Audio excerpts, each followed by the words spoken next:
সবাইকে টার্গেট হাইস করে স্বাগত। চলছে সাগর পালের সমাধান পর্ব কোয়ান্টিটিভ অ্যাপটিটিউডের এই যে সমাধান সিরিজ, এই সমাধান সিরিজের আমরা এখন করছি শতকরা চ্যাপ্টার। এই শতকরা চ্যাপ্টারের আগে 331 পর্যন্ত হয়েছে, আজকে 332 থেকে পরবর্তী অঙ্কগুলো হবে। চলে আসি আজকের পর্বে। আজকের পর্বের প্রথম অঙ্ক 332 দাগের অঙ্ক। এটা বলেছে যে 40% অ্যালকোহলের ধারণ শক্তি সম্পন্ন অ্যালকোহল জলের 5 লিটার দ্রবণে 1 লিটার জল যোগ করা হলো, নতুন দ্রবণে অ্যালকোহলের পরিমাণ কত হবে? তো এখানে বেসিক্যালি যেটা বলতে চেয়েছে, জল এবং অ্যালকোহলের একটা মিশ্রণ আছে, যেই মিশ্রণে কী হয়েছে 40% অ্যালকোহল আছে তার মধ্যে। তো আমাদের ওই মিশ্রণটার পরিমাণ এখানে বলে দেওয়া আছে কত, 5 লিটার। 5 লিটারে একটা মিশ্রণ আছে, যেখানে জল অ্যালকোহল মিশিয়ে একটা মিশ্রণ আছে। এবারে ওই মিশ্রণটার 40% হচ্ছে অ্যালকোহল, আর এই রূপ একটা দ্রবণে 1 লিটার জল আরও মেশানো হলো। তাহলে 1 লিটার জল মেশানোর সঙ্গে সঙ্গে ওই দ্রবণে জলটা বাড়লো, তেমনি তেমনি ওই টোটাল যে অ্যালকোহল জলের পরিমাণটা সেটাও বাড়লো। তাহলে অ্যালকোহল জলের পরিমাণটা 5 লিটার থেকে বেড়ে 6 লিটার হলো, এবং জলের পরিমাণ 1 লিটার বাড়লো। জলের পরিমাণ 40% অ্যালকোহল থাকে, বাকিটা 60% জল থাকে, এবং তাহলে জলের পরিমাণটা 1 লিটার বেড়ে গেল। তো এই ক্ষেত্রে নতুন দ্রবণে অ্যালকোহলের পরিমাণটা কত? আমাদের জলটা বের করতে হবে না, অ্যালকোহলটা বের করতে হবে। এখানে অ্যালকোহলটা চেয়েছে। দেখা যাক এই অঙ্কটা কেমন করে করা যায়। তো প্রথমে আমরা এখানে 5 লিটার দ্রবণে অ্যালকোহল কতটা আছে বের করে নেব।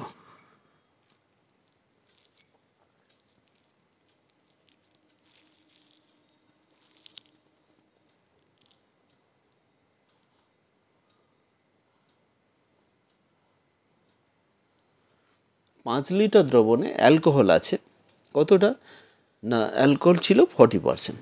তাহলে 5 গুণিতক এর 40%, 40/100।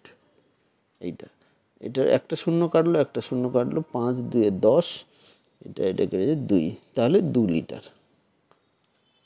তাহলে 5 লিটারে 2 লিটার অ্যালকোহল আছে, আমরা বলতে পারি তাহলে জল আছে 3 লিটার। এখানে জলটা যেহেতু যায়নি, জলটা আর বের করতে হবে না। তো এইবারে যেটা হচ্ছে কি, 2 লিটার তো অ্যালকোহল থাকলো, এবারে আমরা তাতে জল মিশালাম, অ্যালকোহল কিন্তু বাড়লো না, জলটা বাড়লো এবং দ্রবণটা বাড়লো। তাহলে দ্রবণটা বেড়ে কতটা হলো? দ্রবণ বা মিশ্রণ যেটা হলো সেটা 5 লিটার ছিল, আর 1 বেড়ে গেল, 6 লিটার হয়ে গেল। আর অ্যালকোহলটা কত থাকলো না, অ্যালকোহলটা সেই যেই 2 লিটার, সেই 2 লিটারই থাকলো। অ্যালকোহল বাড়লো না, জলের পরিমাণ চাইলে জল এই ক্ষেত্রে বেড়েছে, অ্যালকোহল কিন্তু বাড়েনি। তো অ্যালকোহল যেটা ছিল সেটা মানে 6 লিটার দ্রবণে 2 লিটার অ্যালকোহল আছে। আমাদের পার্সেন্টেজটা বের করতে হবে। তাহলে নির্ণেয় শতকরা, এখানে ভগ্নাংশটা কি 2/6, কারণ 6 লিটার দ্রবণে 2 লিটার অ্যালকোহল আছে। এটার পার্সেন্টেজ, অ্যালকোহলের পার্সেন্টেজ বের করতে হবে, 100 দিয়ে গুণ করে পার্সেন্টেজ চিহ্ন দেবো। তো তাহলে এটা হচ্ছে 3, তাহলে 100/3। 100/3 হলে 33.13%। তাহলে বির দাগের অপশান কারেক্ট অপশান, 33.13। তো আশা করি অঙ্কটা বুঝতে অসুবিধা হয়নি। চলে যাচ্ছি পরবর্তী অঙ্কে। 333 দাগের অঙ্ক। এটা বলেছে 400 মিলিলিটার এর 15% অ্যালকোহল দ্রবণকে 32% অ্যালকোহল দ্রবণ বানাতে গেলে একজন ফার্মাসিস্টের কত পরিমাণ বিশুদ্ধ অ্যালকোহল প্রয়োজন হয়? মোট এখানে দ্রবণের পরিমাণ আছে 400 মিলিলিটার। তো এখানে 15% অ্যালকোহলের একটা দ্রবণ আছে, সে মানে হচ্ছে যে দ্রবণে অ্যালকোহলের পরিমাণ হচ্ছে 15%। তো সেটাকে অ্যালকোহলের পরিমাণটা 32%-এ নিয়ে যেতে হবে। তাতে করে বিশুদ্ধ অ্যালকোহল কতটা মেশাতে হবে সেটা আমাদের দরকার। তো এই ক্ষেত্রে আমরা প্রথমে আমরা দেখে নিই যে 400 মিলিলিটার দ্রবণে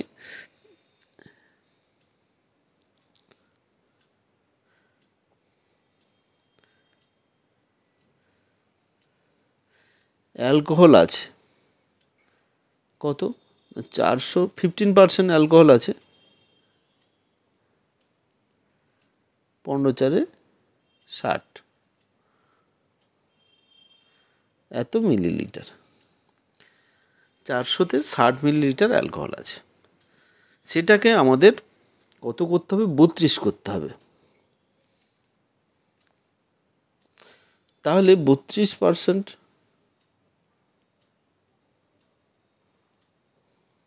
যদি হয় তখন অ্যালকোহল কত থাকবে,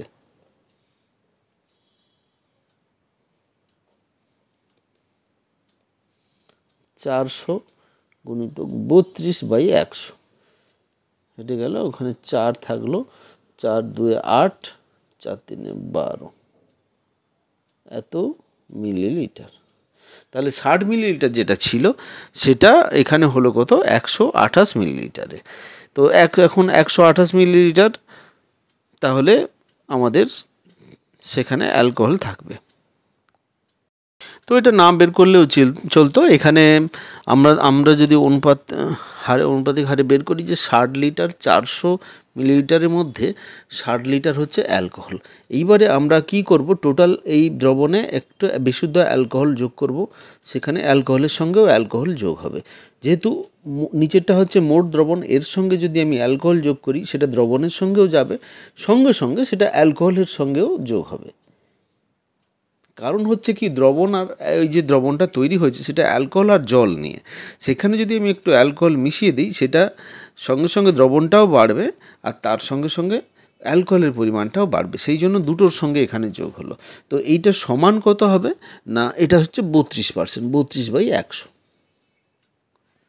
এইটা তখন এটা আর বের করার দরকার হবে না। তাহলে এইটা সমান আমরা কোনাকুনি গুণ করে লিখতে পারি, এটা 6000 হচ্ছে plus 100 x equal to 8 4 3 12, 12,800 plus 32x।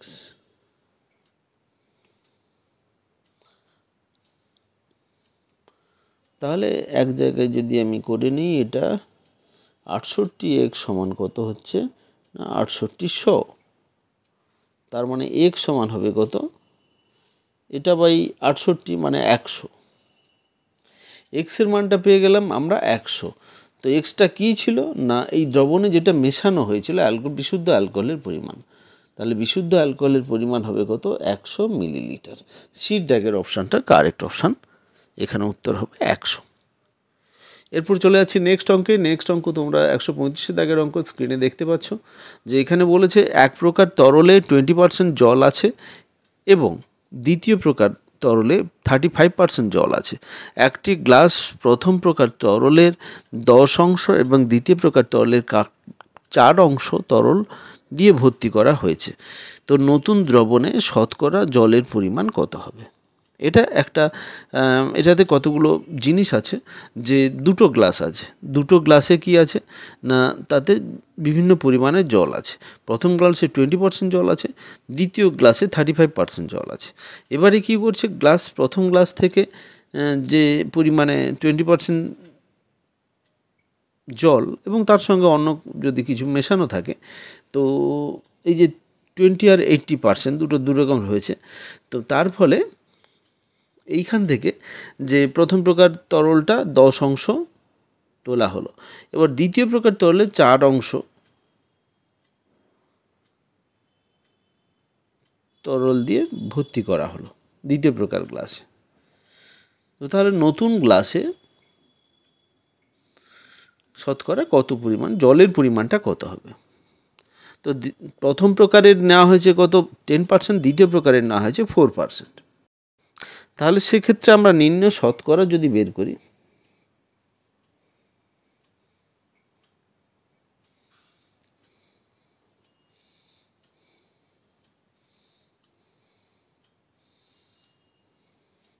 দেখো প্রথম প্রকার যেটা নেওয়া হয়েছে তরলের 10 অংশ, সেই 10 অংশের 20%, প্রথম প্রকার তরলের 20% জল আছে, তাহলে এই পরিমাণে জল আছে।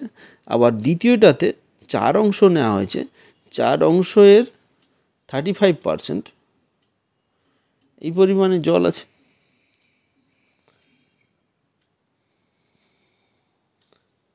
বাই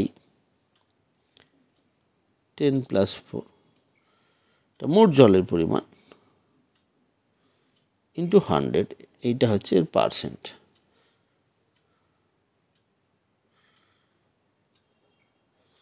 তাহলে 10 এর 20%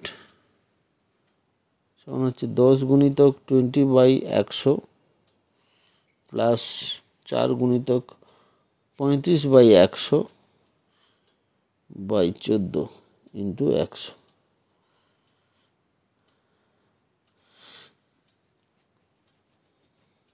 তো এটা 0 0 দুটো 0 দুটো 0 কেটে যাবে, আর এটাতে 25 কাটবে, এটা 5 5 25, 7 5 35। তাহলে 1 প্লাস 7/5/14 ইন্টু 100। তো এই ক্ষেত্রে এটা 2 হবে, একটু ভুল হয়েছে। 2 হলে এটা হবে 17 17/5 1 14 ইন্টু 100। ক্যালকুলেশন করি, এটাই দাঁড়াবে। তাহলে এটা কাটাকুটি হয়ে এটা হবে 20, 20 5 100, আবার এটা কাটলে এটা হবে 10। তার মানে 170/7। এটাকে যদি আমি পূর্ণতে কনভার্ট করি তাহলে হবে 24/2-7%। এইটা তাহলে বির দাগের অপশানটা কারেক্ট অপশান।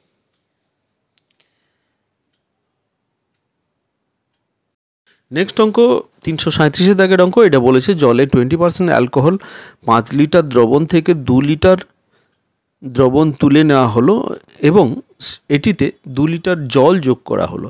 নতুন দ্রবণে অ্যালকোহলের পরিমাণ কত হবে? আচ্ছা, জলের 20% অ্যালকোহলের 5 লিটার দ্রবণ থেকে, মানে 5 লিটার একটা দ্রবণ আছে যাতে 20% অ্যালকোহল থাকে, সেখান থেকে 2 লিটার দ্রবণ কিন্তু তোলা হচ্ছে। এটা মাথায় রাখতে হবে কোথায় কি বলেছে।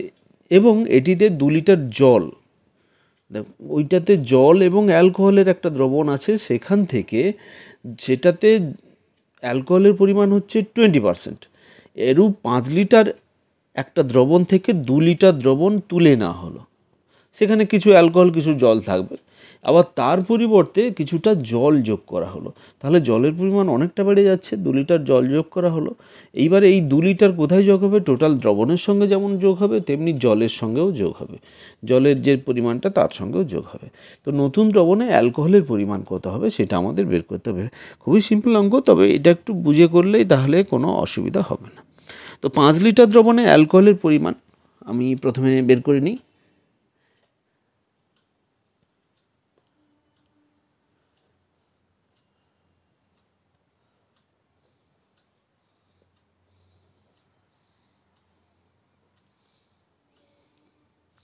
টোয়েন্টি পার্সেন্ট অ্যালকোহল যেহেতু আছে, 20 5 100 সমান হচ্ছে এটা 1%, সরি 1% নয়, এটা 1 লিটার হয়ে গেল। এরপরে যেটা বলেছে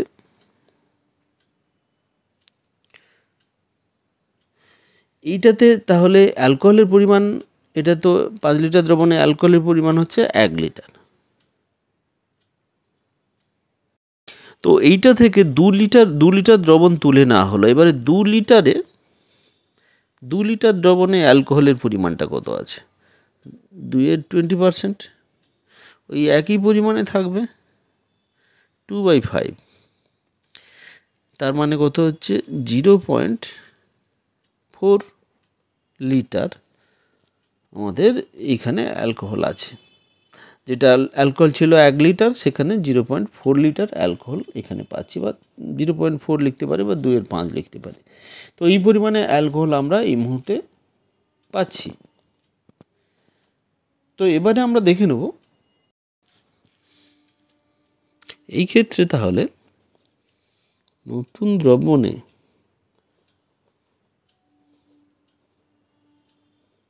অ্যালকোহলের পরিমাণ কত হবে। অ্যালকোহল এইটা ছিল 1 লিটার, তাহলে আমি 1000 মিলিলিটার করে নিলাম। সেখানে 0.4 লিটার আছে, 400 মিলিলিটার। এইটা মিলিলিটারে কনভার্ট করে দিলাম, তাহলে হচ্ছে কত? 600 মিলিলিটার। এইটা হচ্ছে নতুন দ্রবণে অ্যালকোহলের পরিমাণ। এবারে আমাদের শতকরা পরিমাণ বের করতে হবে। নির্ণেয় শতকরা,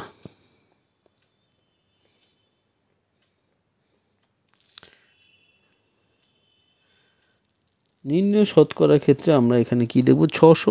এটা কতর মধ্যে? 600 মিলিলিটার 5000 মিলিলিটারের মধ্যে বা 5 লিটারের মধ্যে ইন্টু 100। দুটো শূন্য কাটলো, এটা 50টা এটা দিয়ে কাটলে 2 আসবে, সমান হচ্ছে কত, 12%। তাহলে আমাদের বির দাগের অপশানটা কারেক্ট অপশান। তো এইখানে অনেকের প্রশ্ন হতে পারে যে এই দুটো তো বের করা হলো পার্সেন্টেজ দিয়ে, এইখানে এটা বিয়োগ হলো কি করে? না, এটা হচ্ছে কি নতুন দ্রবণে অ্যালকোহল, প্রথমে অ্যালকোহল বেরিয়েছিল এটা, তারপরে অ্যালকোহল বেরিয়েছিল এটা। এইবারে বলেছে কি এই পরিমাণে দ্রবণ থেকে 5 লিটার দ্রবণ থেকে 2 লিটার তুলে নেওয়া হলো। তাহলে 5 লিটারে 1 লিটার অ্যালকোহল ছিল এবং সেখান থেকে 2 লিটার তুলে নিলে সেখানে অ্যালকোহল যেটা কমে গেল সেটা হচ্ছে কত, 0.4 লিটার।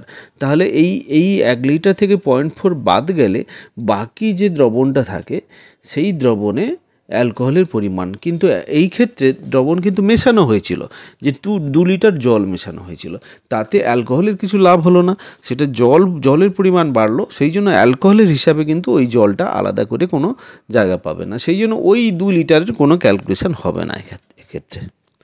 আশা করি এই অঙ্কটা তোমরা ভালো করে বুঝবে এবং নিজেরা প্রশ্নটা পড়ে বারবার পড়ে এইটা কি বলেছে, কি দেওয়া আছে আর কি জানতে চেয়েছে সেটা জেনে এই সলিউশনটা দেখবে। আশা করি বুঝতে কোনো অসুবিধা হবে না। এরপরে চলে আছি পরবর্তী অঙ্কে 338 দাগের অঙ্ক। এটা কি বলেছে না, একটি লবণ এবং জলের দ্রবণ থেকে 30 কেজি জল বাষ্পীভূত হওয়ার পর যেটিতে 15% লবণ ছিল, অবশিষ্ট দ্রবণে 20% লবণ থাকলো, প্রকৃত দ্রবণের ওজন কত হবে? তো এটা একটু ভালো করে বুঝে নেই যে একটা লবণ জলের একটা দ্রবণ আছে, মিশ্রণ আছে, সেখান থেকে 30 কেজি জল বাষ্পীভূত হওয়ার পরে যেটিতে 15% লবণ অবশিষ্ট ছিল। তাহলে ওই দ্রবণে 30 কেজি জল ছিল এবং তার 15% লবণ ছিল, অবশিষ্ট দ্রবণ 20% লবণ থাকলো, বাকি যে দ্রবণটা থাকে তাতে 20% লবণ থাকলো। এইটা হচ্ছে এই ডাটাগুলো দেওয়া আছে। তাহলে এই ক্ষেত্রে বলেছে কি প্রকৃত দ্রবণের ওজন কত হবে। তো এই ক্ষেত্রে ধরে নিচ্ছি প্রকৃত দ্রবণের ওজন x কেজি।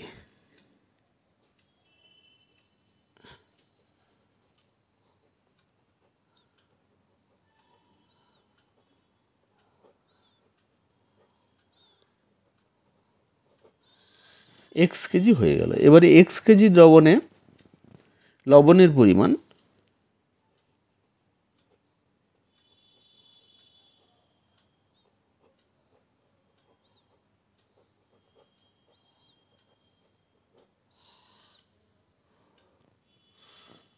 পরিমাণ হবে কত না, লবণ এই ক্ষেত্রে লবণের পরিমাণ হচ্ছে 15%। তাহলে x কেজি এর এখানে এর একটা হবে এত 15%, তার মানে x গুণিতক 15/100, 5 3 15, 20 5 100, তাহলে 3x/20 এত কেজি।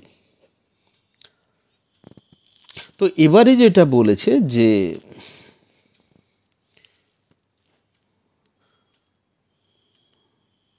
অবশিষ্ট দ্রবণে 20% লবণ পড়ে থাকলো, প্রকৃত দ্রবণের ওজন কত হবে।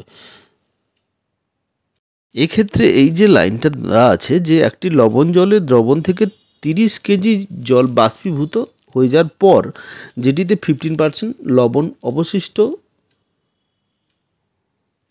দ্রবণে 20% লবণ থাকলো, প্রথমে 15% লবণ ছিল, সেখান থেকে 20% লবণ হয়ে গেল, যেটা হচ্ছে 30 কেজি জল বাষ্পীভূত হওয়ার ফলে। এইবারে এখানে আমাদের কন্ডিশনটা হচ্ছে কি যে 30 কেজি জল যদি বাষ্পীভূত হয়ে যায়, এক্স পরিমাণে ছিল, সেখান থেকে 30 কেজি বেরিয়ে গেল, তাহলে মোট পরিমাণটা হচ্ছে এটার মধ্যে আমাদের লবণের পরিমাণ হচ্ছে 3x/20, এইটা। তো এইটা সমান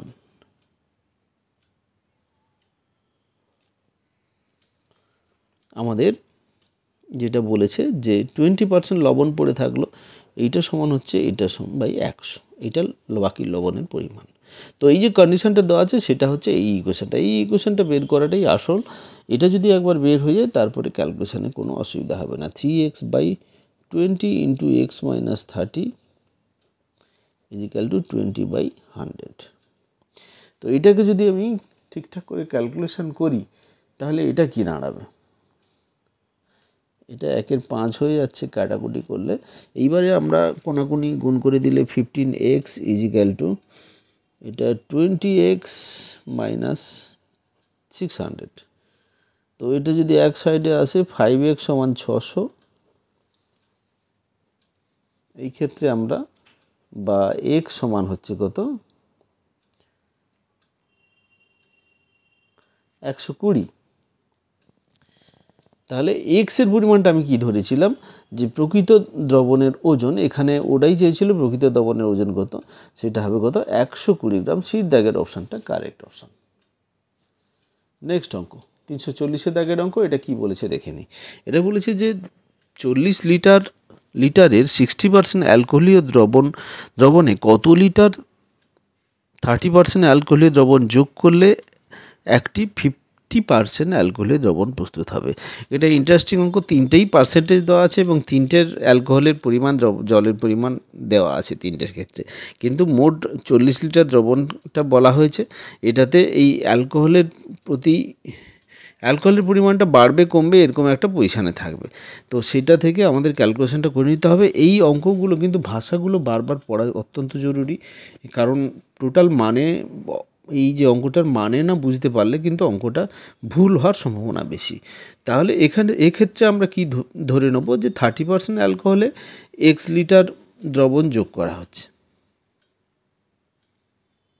কত লিটার 30% অ্যালকোহলীয় দ্রবণ যোগ করতে হবে সেটা আমাদের এখানে আমরা ধরে নিচ্ছি যে x লিটার অ্যালকোহলীয় দ্রবণ একটা যোগ করতে হবে, যেটা যোগ করতে হবে সেটা হচ্ছে x লিটার। এইবারে কি হচ্ছে না x এর 30% প্লাস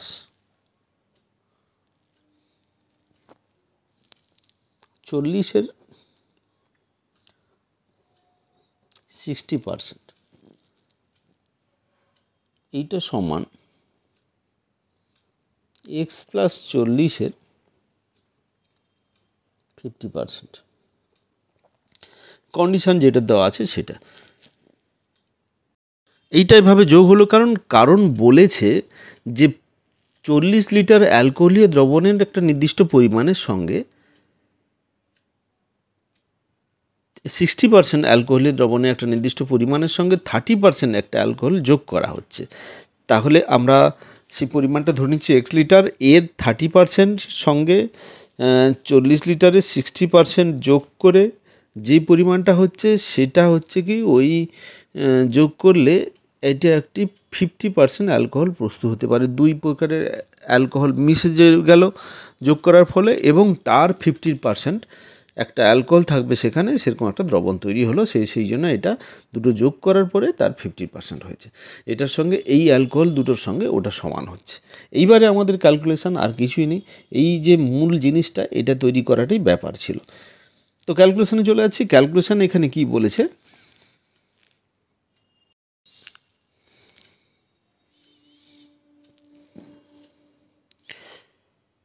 তাহলে এক্সের 30% মানে হচ্ছে x গুণিতক 30/100 প্লাস এইটার 60% 60/100 সমান x প্লাস 40 ইন্টু 50/100। তো বোথ সাইড থেকে আমি যদি 100 বাদ দিয়ে দিই অসুবিধা কিছুই নেই, বাদ দেওয়া যেতেই পারে। এটা থাকবে কত 30x, এটা থাকবে 6×4 = 24, 00, আর ইন্টু এটা উপরে 50টা থাকবে, 100 তো বাদ চলে গেছে, 50x 2000। এইবারে এক্সগুলোকে এক সাইডে নিয়ে যাই আর সংখ্যাগুলোকে এক সাইডে নিয়ে যাই, তাতে করে কি দাঁড়াবে, এইটা 50 - 30 করলে 20x সমান এটা মাইনাস এটা করলে 400। তাহলে এখান থেকে x সমান হচ্ছে কত, 400/20, 0 0 কেটে যাচ্ছে, আর 40কে 2 দিয়ে ভাগ করলে হয় 20। তাহলে আমাদের যেটা এক্স 20 লিটার ধরে নিয়েছে, 100x লিটার ধরেছিলাম, সেটা হবে কত, 20 লিটার। এই 20 লিটারটাই আমাদের অ্যান্সার। এর দাগের অপশানটা কারেক্ট অপশান।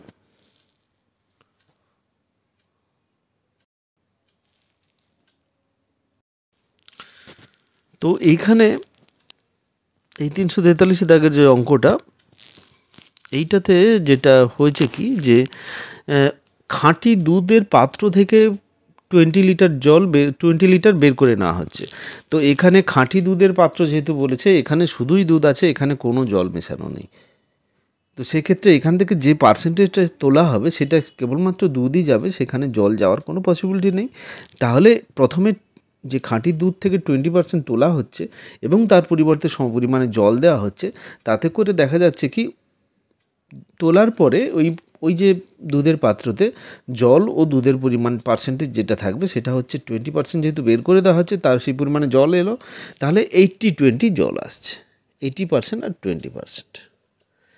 এরপরে আবার ওই 80% থেকে ওই প্রক্রিয়াকরণ 3 বার চলবে। তার মানে কি, যে এই জল দুধের এই যে পরিমাণটা এখান থেকে যেটা দুধের পরিমাণ থাকবে সেখান থেকে খাঁটি দুধ হচ্ছে 80%, ওই 80% থেকে আবার 20% বের করে নেওয়া হবে এবং তার পরিবর্তে জল ঢালা হবে। তাহলে কি ওই 80%-এর মধ্যে আবার কিছুটা পরিমাণে জল চলে গেল। আবার ওইখান থেকে আমাদের বের করতে হবে কত পরিমাণে জল, কত পরিমাণে প্রকৃত দুধ আছে। আবার সেই প্রকৃত দুধ থেকে নিয়ে এসে আবার 20% বের করে দিয়ে তার পরিবর্তে জল ভরা হবে। এইভাবে জল ক্রমশ বাড়তে থাকবে এবং দুধের পরিমাণ ক্রমশ কমতে থাকবে। দেখে নেওয়া যাক শেষে কী পরিমাণটা দাঁড়ায়। তো ধরে নিচ্ছি যে দুধের পরিমাণ হচ্ছে 1000 গ্রাম, ধরি।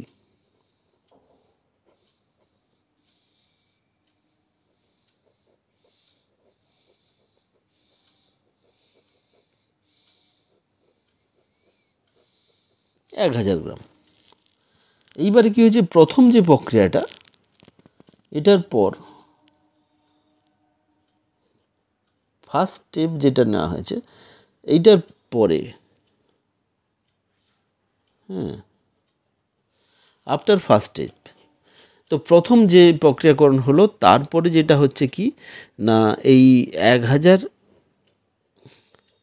গ্রাম দুধ থেকে আমাদের 20% তুলে নেওয়া হলো, আর 80% এর মধ্যে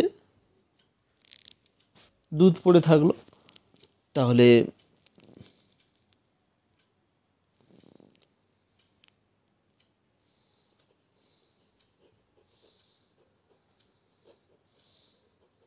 মানে ফার্স্ট স্টেপের পরে দুধের পরিমাণ, তাহলে এত গ্রাম ইন্টু এর 80%,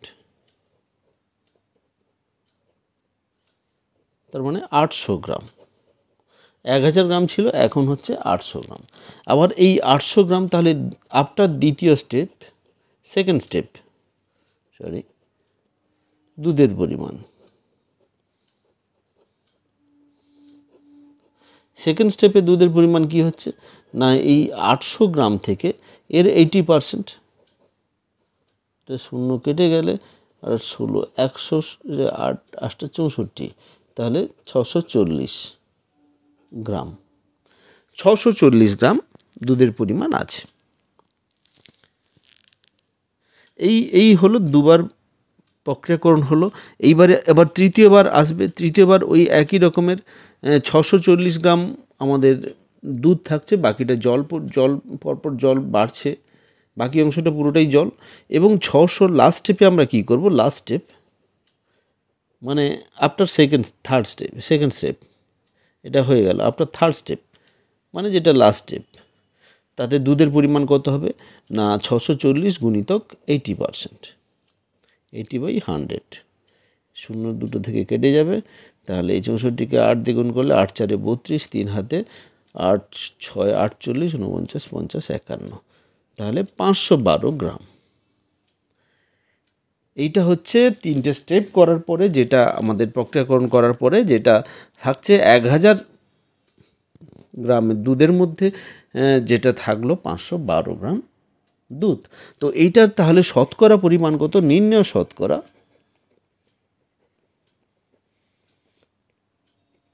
512 কার মধ্যে 1000-এর মধ্যে এটা যদি শতকরা বের করতে চাই তাহলে দুটো শূন্য কেটে যাচ্ছে, এইখানে একে যদি 10 দিয়ে ভাগ করি তাহলে দাঁড়াচ্ছে কত 51.2%। এটাই হবে আমাদের উত্তর 51.2%। এই সির দাগের অপশানটা কারেক্ট অপশান। চলে যাব নেক্সট অঙ্কে। নেক্সট অঙ্ক কী বলেছে একবার পড়ে নিই। কোশ্চেন নাম্বার 345 বলেছে একটি ব্যাগে 25 পয়সার 600টি কয়েন, 50 পয়সার 1200টি কয়েন এবং কয়েন আছে। যদি 25 পয়সার কয়েনের 12% এবং 50 পয়সার কয়েনের 24% বের করে নেওয়া হয়, তা প্রায় কত শতাংশ টাকা ব্যাগ থেকে বের করে নেওয়া হচ্ছে? তাহলে 600টি কয়েনের যেটা 25 পয়সার কয়েন আছে সেই 25 পয়সার কয়েনের 12% বের করে নেওয়া হয়েছে, তাহলে 612% বের করতে হবে। আর 50 পয়সা 24%, 50 পয়সা আছে 1200টি, তার 24% সেটা বের করতে হবে, সেখান থেকে কটা বের করে নেওয়া হচ্ছে সেটা বের করতে হবে। তাহলে এই দুটোতে মোট কত টাকা হয়েছে সেটা বের করতে হবে। বের করলে প্রায় কত শতাংশ টাকা ব্যাগ থেকে বের করা হচ্ছে, তাহলে মোট টাকার কত শতাংশ বের হয়েছে সেটা 100%-এ কত হবে সেটা আমাদের এইভাবে আমাদের ক্যালকুলেশনটা করে নিতে হবে। তাহলে মোট টাকাটা এই ক্ষেত্রে দেখে নিই। মোট টাকা সমান 600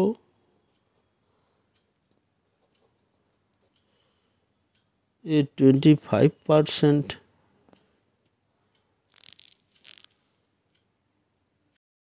600টি 25 পয়সা। এখানে 600টি 25 পয়সা মানে 600 গুণিতক 25/100 বা 25 পয়সা মানে 1/4 টাকা।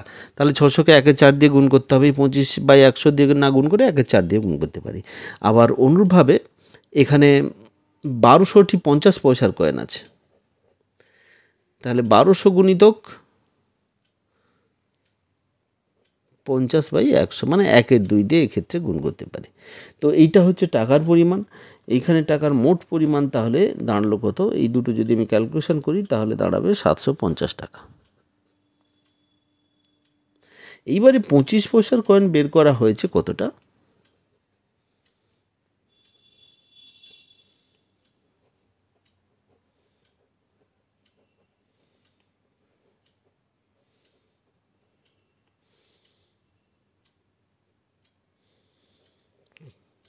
ছশোটা কয়েন ছিল, তার 12% বের করা হয়েছে 12/100।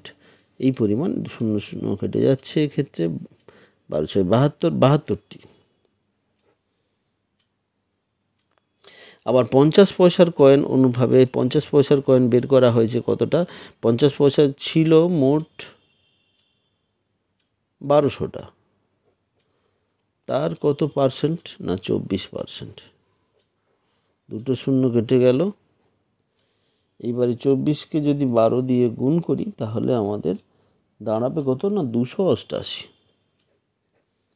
এতটি। তাহলে টাকা বের করা হয়েছে কত?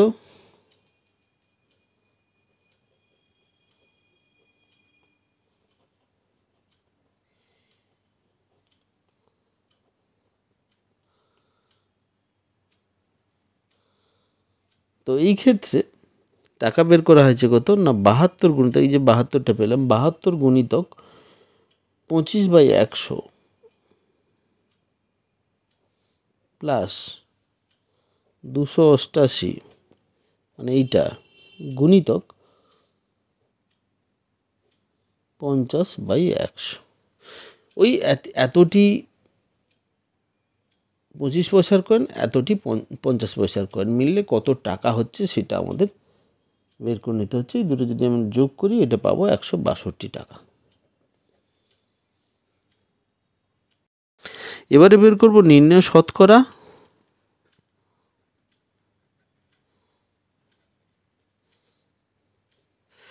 কত হচ্ছে না 162 টাকা কতর মধ্যে হচ্ছে, মোট টাকার মধ্যে 750 টাকার মধ্যে। এটার যদি পার্সেন্টেজ করি তাহলে এইটা হবে পার্সেন্টেজ চিহ্ন হবে। এই ক্ষেত্রে 0 0 কেটে যাচ্ছে, এইটা কাটলে 5 2 10 আর এখানে 15 5 75। আবার 3 দিয়ে কাটবে, 5 3 15 আর এটা 3 4 3 5 3 15 আর 4 3 12। আচ্ছা 54 আর উপরে 2 আছে, 54কে 2 দিয়ে গুণ করলে 108 বাই নিচে থাকছে 5। তাহলে 5 2 10 আর 5 1 5 3 6 5 30, 21.6%। তাহলে সিট দাগের অপশানটা কারেক্ট অপশান।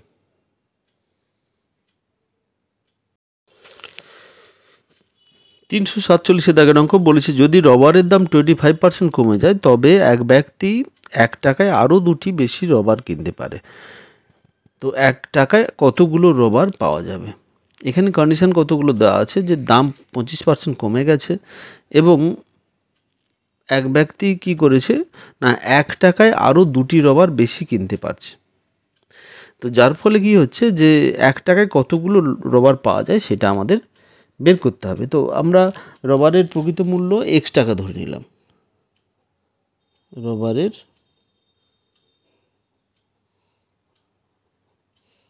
প্রকৃত মূল্য সমান x টাকা। তো এই ক্ষেত্রে আমাদের হ্রাসপ্রাপ্ত দাম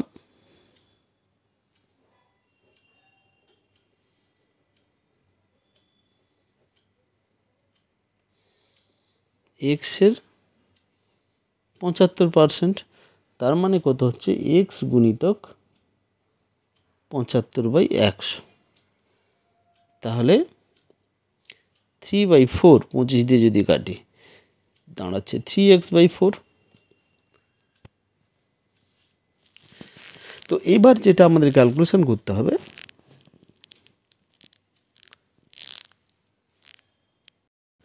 যে 1 টাকায় যে আরও 2টি রবার বেশি কিনতে পারে, ওই ব্যক্তি 1 টাকায় আরও 2টি রবার বেশি কিনতে পারে।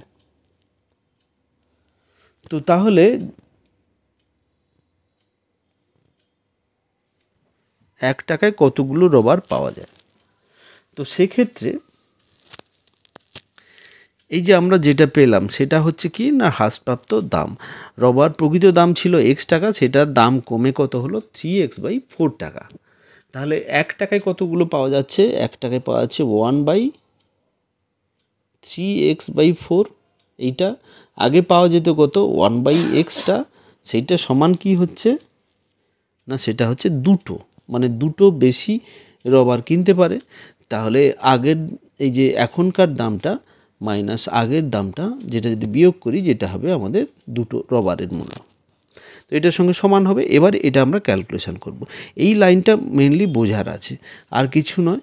এখানে আমাদের আগের দামটা যেটা ছিল এবার কমে যে দামটা হয়েছে সেটা, যেটা কমে দাম কমে হয়েছে মানে কি বেশি রবার পাওয়া যাবে।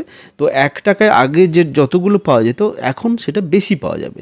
সেই জন্য প্রথমে কি করেছি আমরা 1 টাকাকে এই টাকাটা দিয়ে ভাগ করেছি, কতগুলো রবার পাওয়া যায় সেটা সেখান থেকে আমরা পাবো। আবার আগে কতগুলো রবার পেতাম সেটা থেকে বিয়োগ করেছি। তাহলে এখন যতগুলো রবার পাচ্ছি সেখান থেকে আগে কতগুলো রবার পাবো সেটা যদি মাইনাস করি, এখানে 2টি রবার হবে। কারণ হচ্ছে কি না এই লাইনটা এক ব্যক্তি 1 টাকায় আরও 2টি রবার বেশি কিনতে পারে। তো আশা করি বুঝতে এবার অসুবিধা হলো না। এবারে এইটাকে আমরা ক্যালকুলেশন করব, ক্যালকুলেশন করলে তাহলে এখান থেকে আমরা এক্সের মানটা সহজেই পেয়ে যেতে পারি। তাহলে এটা সমান হবে কত 4/3x minus 1/x is equal to 2। এটাকে যদি সরল করি এটা 3x হবে, এটা 4 থাকলো মাইনাস এখানে 3 হবে ইজিক্যাল টু 2, বা 1/3x ইজিক্যাল টু 2। তার মানে দাঁড়াচ্ছে কত 6x equal to 2, x equal to 1/6। এটা 6x equal to 1, x equal to 1/6। তার মানে কি হচ্ছে না, এক্স টাকায় 1/6 ডলার পাওয়া যাবে।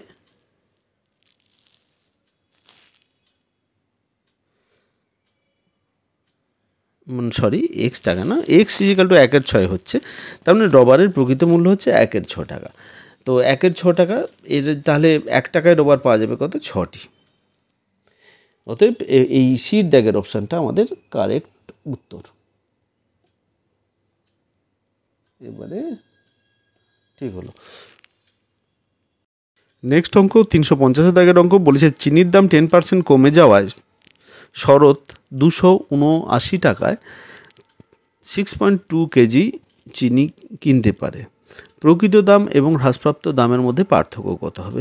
কিছুটা আগের অঙ্কের মতোই, যে চিনির দাম 10% কমে যাওয়ায় শরৎ আরও কী করেছে না 279 টাকার 606.2 কেজি চিনি বেশি কিনতে পারছে। তাহলে আগের যে পরিমাণে চিনি পাওয়া যেত সেখান থেকে এখন যে পরিমাণে চিনি এখন যেই পরিমাণটা পাওয়া যায় সেখান থেকে আগে যে পরিমাণ পাওয়া যেত সেটা যদি আমি বিয়োগ করি তাহলে সেটা হবে কত? 6.2 কেজি। তো তাহলে সমীকরণটা এমন হবে যে আমাদের প্রকৃত দাম x টাকা পার কেজি, প্রতি কেজি চিনির প্রকৃত দাম,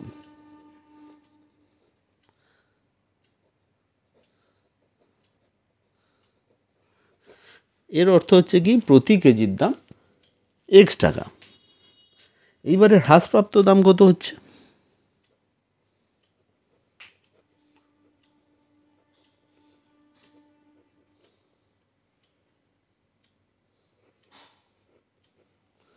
(90x/100) 10% কমে যাচ্ছে, তাহলে একটা শূন্য কেটে গেল, 9x/10,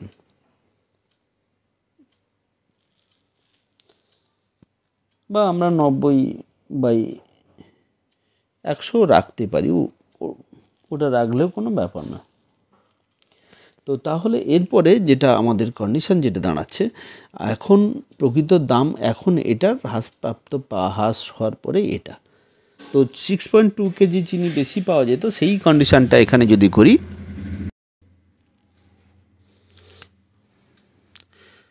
279 টাকায়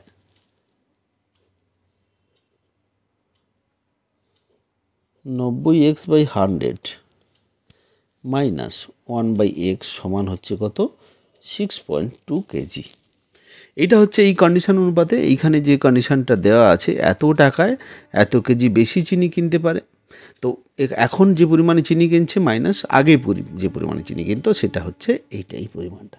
এবারে এটাকে আমরা ক্যালকুলেশন করব, এটা হচ্ছে মেন সমীকরণ। এটাকে আমরা যদি ক্যালকুলেশন করি এই ক্ষেত্রে আমাদের কীটা দাঁড়াবে? 27900/90x minus 279/x is equal to, এটা 279 6.2।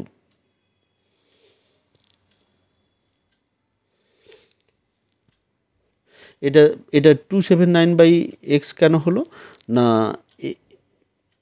x টাকা পার কেজি ছিল, প্রতি কেজির দাম এটা, তাহলে এই টাকাতে একে যদি x দিয়ে ভাগ করি কত কেজি চিনি পাওয়া যাবে আমাদের সেটা বেরিয়ে যাবে, সেই জন্য এটা বাই x হয়েছে। তো এইটা আমাদের ক্যালকুলেশন করে এটা হলো। এবারে এটাকে যদি আমি সরল করে নিই তাহলে আমরা কি দেখব, এক্ষেত্রে আমরা পাবো কত না 27900 minus 25110 is equal two 6.2 into 90x। কোনাকুনি আমরা গুণ করে দিলাম।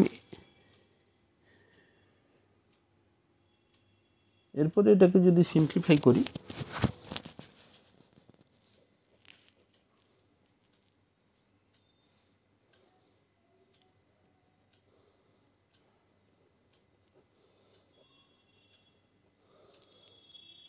তাহলে এক্সের মান এই ক্ষেত্রে আমাদের 5 বেরোলো। এবারে নির্ণয় পার্থক্য আমাদের বের করতে হবে।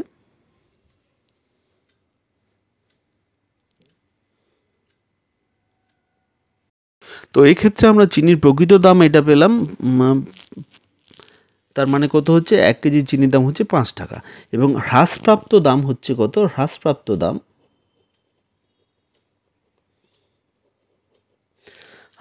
দাম বলেছে কি না, এর 10% কমে, তাহলে 5 টাকা 10%, 10/100, তার মানে এখানে 10 থাকবে, এখানে 1 থাকবে, তার মানে 0.5, মানে 0.5 টাকা। তার মানে কত হচ্ছে, এখানে 50 পয়সা বা 0.50 এটা ধরা হচ্ছে। তাহলে এদের মধ্যে পার্থক্য, নির্ণেয় পার্থক্য কত হবে, 5 মাইনাস 0.50, তার মানে কত হচ্ছে 4.50 টাকা। এটাই হবে আমাদের উত্তর। তো এখানে অপশানগুলো লেখা নেই, তো অপশানগুলো ছিল এই ক্ষেত্রে, আমি যদি বইটা দেখি তাহলে এক্ষেত্রে আমরা অপশানগুলো কি কি পাবো না, অপশান এখানে দেওয়া আছে, এতে দেওয়া আছে 0.50 টাকা, বিতে দেওয়া আছে 1 টাকা, সিতে দেওয়া আছে 1.50 টাকা, এবং ডিতে দেওয়া আছে 4.50 টাকা। তাহলে ডির দাগের অপশানটা কারেক্ট অপশান। এদের মধ্যে পার্থক্য কত হচ্ছে না 4.50 টাকা, ডির অপশানটা কারেক্ট। চলে যাচ্ছে নেক্সট অঙ্কে, 352 দাগের অঙ্ক। এটা বলেছে কি না, একটি শহরে সার্ভে করাতে দেখা গেল 90% মানুষের নিজস্ব রেফ্রিজারেটর আছে এবং 15% মানুষের নিজস্ব ওয়াশিং মেশিন আছে। যদি প্রত্যেকেরই কমপক্ষে একটি করে যন্ত্রাদি থাকে তবে কত শতাংশের উভয় আছে। এই যে শেষের দুটো অঙ্ক করাবো, এই দুটো কিন্তু অন্য রকমের অঙ্ক, এখানে অন্য সূত্র দিয়ে তৈরি, একবারে নতুন অঙ্ক। তো এই ধরনের অঙ্ক কিন্তু প্রচুর পরীক্ষায় আসে, এটা বিশেষ সূত্র কাজে লাগে, সেই সূত্রটা জানতে হবে। তো সূত্রটা জানলে অঙ্কের ক্ষেত্রে তেমন কিছু গুরুত্ব খুব একটা নেই। তো সূত্রটা হলো এমন যে n of A intersection B is equal to n A plus n B minus n A union B, sorry এটার ইউনিয়ন আর এটার ইন্টারসেকশন। আরেকটু পরিষ্কার করে লিখি, n of A union B সমান n A plus n B minus n A intersection B. তো এই ক্ষেত্রে বলে রাখি, এটা ইউনিয়ন চিহ্ন আর এটা ইন্টারসেকশন চিহ্ন।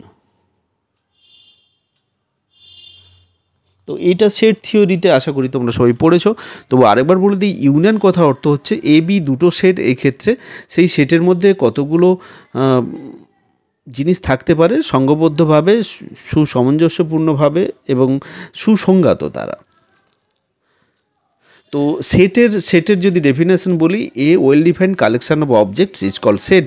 তো সেক্ষেত্রে কতগুলো অবজেক্টসের কালেকশান, কতগুলো অবজেক্ট বিভিন্ন রকমের হতে পারে, এখানে কতগুলো পয়সা, কতগুলো টাকা, কতগুলো মার্বেল, কতগুলো ফোন, সেগুলো একই ধরনের জিনিসগুলো একসঙ্গে নিয়ে একটা সেট তৈরি হচ্ছে। এখানে এরূপ একটা বি সেট আছে, তাতে কতগুলো এলিমেন্ট আছে, তার কতগুলো বিভিন্ন ধরনের এলিমেন্ট থাকে, সেগুলো নিয়ে সেট হয়। তো এ সেটে কিছু আছে, বি সেটে কিছু আছে। এবারে এইটার অর্থ হচ্ছে কি, যদি এটাকে এ সেট ধরি, এটাকে বি সেট ধরি, এদের টোটাল যা আছে সেইটাকে বোঝায় এ ইউনিয়ন বি। আবার এটার দ্বারা কি বোঝাবে না, এই দুটো এ সেট, এটা যদি বি সেট, এটাকে যদি এ সেট, এটা যদি বি সেট ধরি, এর মাঝখানের অংশটা হবে এ ইন্টারসেকশন বি। এর অর্থ হচ্ছে এদের দুটোর কমন অংশ, আর এটার অর্থ হচ্ছে দুটো মিলে টোটাল যে অংশটা, এইটা হচ্ছে এদের, যে আমরা এর সাহায্যে বুঝি এটাই। এখানে যেটা বলেছে এন অফ, এটার অর্থ হচ্ছে যে এই সেটের যতগুলো এলিমেন্ট আছে তার সংখ্যা হচ্ছে এন অফ, নাম্বার অফ এটা, এন অফ এর অর্থ হচ্ছে এটা সবসময় এ বি যেগুলো, এগুলো ক্যাপিটাল লেটারে লেখা হয় আর এনটা স্মল লেটারে লেখা হয়, আর এটা ফার্স্ট ব্র্যাকেটের মধ্যে থাকে, যেটা হচ্ছে বোঝায় এটা নাম্বার অফ এইটা। আর এটার অর্থ হচ্ছে নাম্বার অফ এ, এটার অর্থ হচ্ছে নাম্বার অফ বি, আর এটার হচ্ছে number of A intersection B. মানে এ ইন্টারসেকশন বি মানে এই মাঝখানের মধ্যে কতগুলো, দুটোর মধ্যে কমন আছে এমন কতগুলো এলিমেন্ট। আমি যদি ধরে নেই, একটা উদাহরণ দিই, অনেকে এই সেট অংশটা তো নাও পড়তে পারে বা ভুলে যেতে পারে, সেই জন্য বিশেষ করে এটাই সেটগুলো কিন্তু সেকেন্ড ব্র্যাকেটে এইভাবে লেখা হয়। ধরো এখানে 1 2 3 4 4টা সংখ্যা আছে এ সেটে, আবার বি সেটে ওই একই রকমভাবে 3 4 5 তিনটে সংখ্যা আছে। এইবারে আমি যদি এ ইউনিয়ন বি করি, এর অর্থ হচ্ছে কি এই দুটোতে থাকবে, দুটো মিলিয়ে যতগুলো থাকবে ততগুলো, মানে 1 2 3 4 5, কোনোটা ডবল লেখা হবে না। এখানে 3 4 এটাতে আছে এটাতে আছে, ওটা একবারই লেখা হবে। আমাদের দেখতে হবে দুটো মিলে টোটাল কতগুলো আছে, সেইগুলো আমরা লিখব। এটা হচ্ছে এ ইউনিয়ন বি। যদি n of A union B চায় তখন কটা হবে না, এখানে কতগুলো এলিমেন্ট আছে, এখানে 5টা আছে, সমান 5 হবে। আচ্ছা, এন অফ এ যদি চায় তখন কটা হবে না, এখানে 4টা আছে, 4 লিখতে হবে। আবার এন অফ যদি বি চায় তখন এখানে 3 লিখতে হবে। আবার লাস্ট যেটা আছে এ ইন্টারসেকশন বি, তাহলে এই দুটোর মধ্যে যেটা কমন যেগুলো সেইগুলো আমরা লিখব সেকেন্ড ব্র্যাকেটে। এখানে কমন আছে 3 4, সেহেতু এটা এই সেটে কেবলমাত্র দুটো থাকবে 3 4, যেখানে n of A intersection B হচ্ছে 2। তো আশা করি এই যে সূত্রটা, এর জন্য যা যা দরকার সেগুলো বুঝতে আর কোনো অসুবিধা হলো না। এইবারে যে অঙ্কতে আসি, অঙ্কতে চলে যাব। অঙ্কতে এই ক্ষেত্রে যেটা বলেছেন যে 90% মানুষের রেফ্রিজারেটর আছে। যাদের রেফ্রিজারেটর আছে তাদের সেট হচ্ছে এ, তাহলে এন অফ এ সমান হচ্ছে কত, 90। আচ্ছা, এন অফ বি, যাদের মধ্যে ওয়াশিং মেশিন আছে তারা হলো এন বি, সেটা কত হচ্ছে না, সেটা 15% লোকের মধ্যে। আচ্ছা, যাদের মধ্যে দুটোই আছে, এন এ ইউনিয়ন বি। আবার যাদের মধ্যে দুটোই, এটা অথবা বি আছে, আর যাদের মধ্যে দুটোই আছে এ ইন্টারসেকশন বি, এটা দুটোই আছে আর যে কোনো একটা আছে এ ইউনিয়ন বি। আমাদের কি চেয়েছে না, যদি প্রত্যেকের কমপক্ষে একটি করে যন্ত্রাদি থাকে তবে কত শতাংশ উভয়ের মধ্যে আছে। তাহলে আমাদের মোট কত এখানে হচ্ছে, মোট জনসংখ্যা হচ্ছে 100 জন আমরা ধরে নিচ্ছি। তার মধ্যে এই যে পার্সেন্টেজের হিসাব করছি, 90, এটা 90 ধরলাম কেন, তো 90% ছিল। 100 জনের মধ্যে ধরেছি, এটা 15 ধরলাম কারণ 15% আছে, সেই জন্য 100 জনের মধ্যে 15 জনের আছে। তাহলে 100 জনের মধ্যে মানে কি, টোটাল হচ্ছে 100 জন, এইটা হচ্ছে টোটাল সংখ্যাটাকে বোঝাচ্ছে। তাহলে 100, এবারে আমাদের বের করতে হবে শুধু এটা। এবারে সূত্রে বসিয়ে দেবো, এন আমরা কি জানি, এন এ ইউনিয়ন বি সমান n A plus n B minus n A intersection B সমান কত হচ্ছে, 90 প্লাস 15 মাইনাস 100, এইটা মিলে হচ্ছে 105 মাইনাস 100 মানে 5। তাহলে আমাদের এক্ষেত্রে ক্যালকুলেশন করে আমরা যেটা পেলাম সেটা হচ্ছে 5। তাহলে শতকরা উভয় ব্যক্তির কাছে যেটা আছে সেটা হচ্ছে কত, 5%। 5% কত শতাংশ লোকের মধ্যে উভয় যন্ত্রাদি আছে, তাহলে 5% লোকের মধ্যে উভয় যন্ত্রাদি আছে, এটা পার্সেন্টেজ হচ্ছে 5%। নেক্সট অঙ্ক ওই একই রকমের সূত্র দিয়ে আমরা নেক্সট অঙ্কটাও করব। নেক্সট অঙ্ক 353 দাগের অঙ্ক বলেছে। একটি পরীক্ষায় এই অঙ্কটা কিন্তু, এই ধরনের অঙ্ক কিন্তু প্রচুর পরীক্ষায় পড়ে, তো এই অঙ্কগুলো কিন্তু দেখে রাখতে হবে, এই সূত্রটাও মনে রাখতে হবে। একটি পরীক্ষায় 34% ছাত্রছাত্রী অঙ্কে এবং 42% ছাত্রছাত্রী ইংরেজিতে ফেল করেছিল। যদি উভয় বিষয়ে 20% ছাত্রছাত্রী ফেল করে তবে কত শতাংশ ছাত্রছাত্রী উভয় বিষয় পাশ করেছিল। তো তাহলে এই ক্ষেত্রে যেটা আছে আমি ধরে নিই যে অঙ্কে যেটা পাস করেছিল তার সংখ্যা হচ্ছে কত, 34%, মানে 34 জন। আচ্ছা, এন এ সমান 34, এন বি যেটা হচ্ছে কিনা যে ইংরেজিতে এটা ফেল করেছিল বলেছে, আচ্ছা টোটাল ফেলের পরিমাণ 42। আচ্ছা, এই ক্ষেত্রে উভয় বিষয় ফেল করেছে কতজন না, 20%। তাহলে A intersection B n of সমান হচ্ছে 20। তাহলে এগুলো সব কিন্তু ফেলের পরিমাণটা এই ক্ষেত্রে ভালো করে লক্ষ্য করতে হবে, এটা ফেল বলা হয়েছে।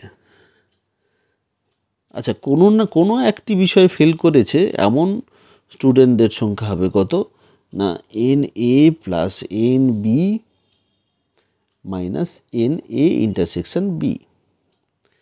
তাহলে 34 প্লাস 42 মাইনাস 20, সমান হচ্ছে কত 56।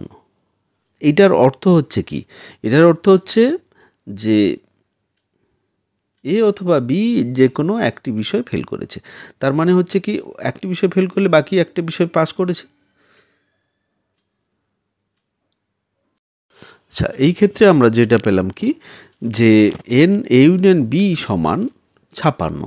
তার অর্থ হচ্ছে কি না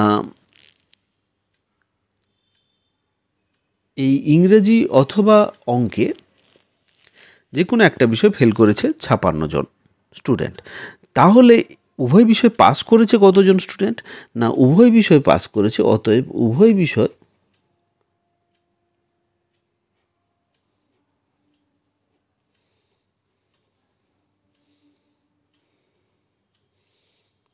করেছে 100 মাইনাস 56, তার মানে 44 জন। তাহলে এর দাগের অপশানটা কারেক্ট অপশান। তো এটা আশা করি বুঝতে অসুবিধা হলো না। এখানে যেটা আমাদের প্রথমে যেটা বলেছিল যে 34% অঙ্কে ফেল করেছে, তাহলে সেটাকে আমরা এনে ধরে নিয়েছিলাম। 42% ইংরেজিতে ফেল করেছে, সেটাকে এনবি ধরে নিয়েছিলাম। তারপরে উভয় বিষয় যেটা হচ্ছে N A intersection B A এবং বিতে ফেল করেছে, যেটা 20%। এবার সূত্রের সাহায্যে যেটা পাচ্ছি এন এ ইউনিয়ন বি, যেটা হচ্ছে এ বির মধ্যে যে কোনো একটা এ অথবা বিতে ফেল করেছে সমান এটা। তাহলে সেটা কত পেলাম, সেটা হচ্ছে 56 জন।